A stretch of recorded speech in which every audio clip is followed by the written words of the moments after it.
Hey beauties, hey my beauties, good evening, good afternoon to you. Let me tell you, that God is omniscient, He's omnipotent, He's omnipresent, He's resplendent, He's benevolent, He's wonderful, He's awesome. We really do not have the adjectives, neither do we have even adverbs, which is more like a hyperbole, an exaggerated adjective to describe who God is in a fantastic way, in a fantabulous, splendacious way. God uses anybody that He chooses to use. The heathen, the Christian, the non-Christian, it doesn't matter where you fall, even the devil. And I listened, I was scrolling, because I wanted to find, so I was trying to find something on YouTube. And I saw where the caption said Mutabaruka. I don't know if it said this is. They use these clickbaits to catch you, to get you to watch it. But I'm glad I did.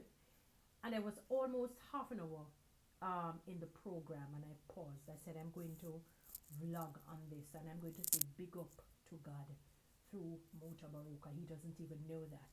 He said he was grown up in the Roman Catholic Church. His mother would send him on a Sunday. He has not been in a church for about 50 years, but he had gone to the late, great, and the very talented and gifted Desi Jones's funeral service, one of the world's best drummers, percussionists ever. Beautiful, beautiful, fantastic, and a very congenial man. Quite the benevolent man.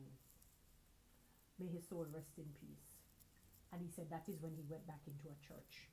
He said that he would not, when he took on the Rastafari religion, he would not tell people that he probably was ardent, but he stayed the course with them. And he said, a lot of people may not know, but people have been, I'm putting in words, and I'm just paraphrasing, I'm not going to use back his exact words, but basically people have been vitriolic, rancorous, very, very acrimonious, horrible, towards him, but he has never felt the need to give up on his Rastafari faith. And he said that when he heard Lady Saw said what she said, he said tears came to his, he wanted to cry. He said he feels like he wants to cry, because even though he's not a Jesus man, he was happy when she became a Christian. He was even talking about, before she became a Christian, he would question her about maybe her attire, because the Rastafari movement, they follow some of the teachings of the Bible. Remember, all of these different religions, they get a lot of their inspiration from the Bible, and in terms of the dress code, and influencing the young people and all of that. And he said when he saw her change, he said he's not going to follow people and say that she really truly was not changed. She really was, but it's as though she crushed under the pressure, because he's saying, what are you going to do out there? So you're going to, So, he said, so what are you going to do? So you're going to go out there, curse people out, and then when you do that, what you're going to do next? Go back to what? Islam? Or then come back to Christianity? How is it going to profit you? Because they're already out there living their lives, doing what they're doing. You're not going to stop people from saying the most horrible or horrid things about you. So what is going to be your next move? And he really, you can hear that genuine sound when he was disappointed in her so-called giving up her Christianity to go out and curse people out. And I said to myself that, God, you are amazing. And I am happy that he used this ardent, although some may not have him as that Rastafari man in terms of his movement. This man who is not even if he's not a true Rastafarian, let us go with what he said. He's not everybody know that I'm not a Jesus man, so I'm not even going to say it. He said he's even going to play the song Master God a God for Marian Hall. He even was quoting the whole Mary Magdalene, that he figured, he said he interpreted it that she was the closest of the 12 disciples. Mentioned that there's a book that's saying that she was Jesus's wife, but that's nonsense and folly. Jesus was not married to anybody and so on. So, but when he spoke for almost the half an hour that I listened, I'm sure that it continued on and on, because he was even saying that he wants his one of the hosts or somebody who works with him to try and see if he can get Marian Hall Edisa on the line, because I guess he's going to try and convince her, I'm assuming, to not do that. And I said, God, I'm glad it was not a Christian person that he used. I'm glad it is somebody who is, and please understand when I say against the faith. Remember that he said he's not a Jesus man. I am glad it therefore tells me that God can use the unwise. I'm not calling him unwise in the sense that you're thinking.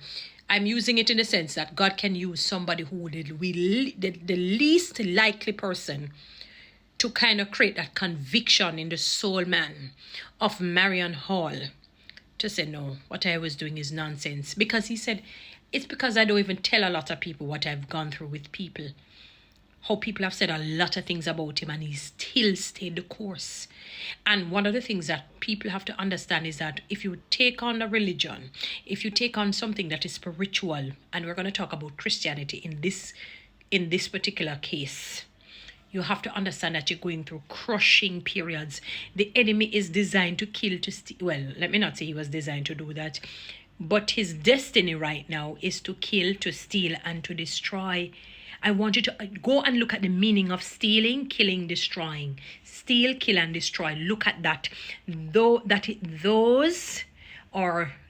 is his only mission. He has no other. He doesn't like humankind because we know we have a chance. He does not have a chance.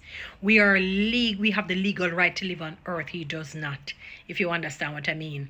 That is why you find that people become possessed, because you have to have an earth body, earth suit to live on earth legally. You understand? So when I heard Mutabaruka, I said I was so happy. I don't really listen to Mutabaruka, not because he's a Rastafari. I listen to anybody that will, if they're promulgating truth and sense and something that we need to hear and to know what is going on. The Bible says, study to show thyself approved. People just think it's only the Bible. It's about life, being knowledgeable, learning and listening to people.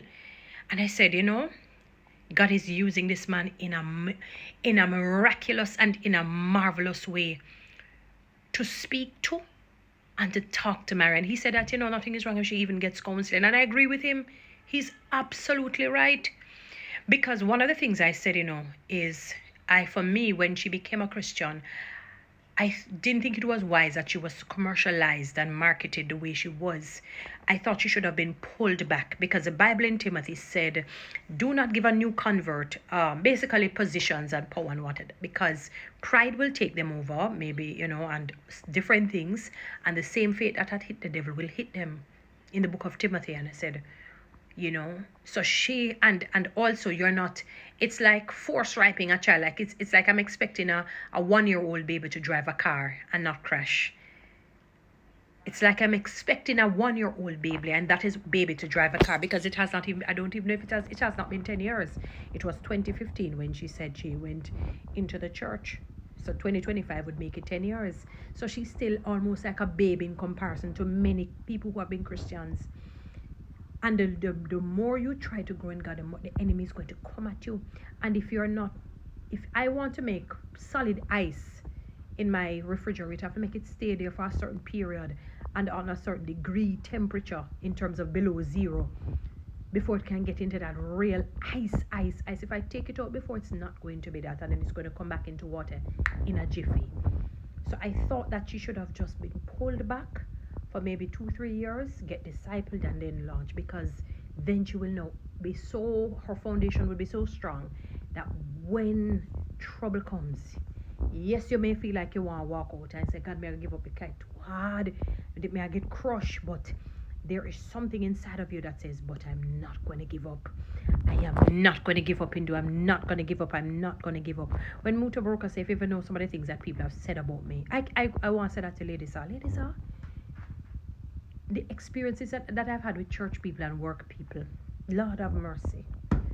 And I have not done them anything. And it has nothing to do with me being perfect. I'm not coming across like I'm perfect. I'm talking about like actively, willfully, intentionally set out to do wicked things to people. That's what I mean. I might have a little attitude or say something if somebody probably irritates. I'm not talking like that. I'm talking about people who are willfully wicked, especially older women.